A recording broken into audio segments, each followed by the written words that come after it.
আপনার শ্বশুর শাশুড়িকে আপন মনে করেন, আপনার যদি একদিন ডায়রিয়া হয়, একদিন রোগ হয়, একদিন বড় কোনো ক্যান্সার হয়, ওই বন্ধু আপনার কাছে আসবে না, ওই প্রতিবেশী আপনার কাছে আসবে না, কিন্তু আপনার কাছে আপনার মা এবং বাবা আসবে। এই পৃথিবীতে আমাদের সবচেয়ে আপনজন হলো মা বাবা, তাদের চেয়ে আপনজন আর কেউ নেই। আমাদের উচিত তাদের সাথে সুন্দর আচরণ করা, তাদের সাথে সুন্দর ব্যবহার করা।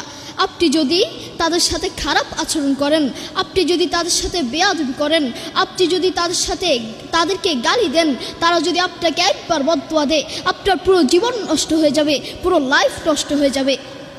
সূরা বনী ইসরাঈলের 23 নম্বর আয়াতে আল্লাহ সুবহানাহু ওয়া তাআলা বলেন, ফালা তাকুল্লাহুমা উফফি ওয়ালা তানহারহুমা।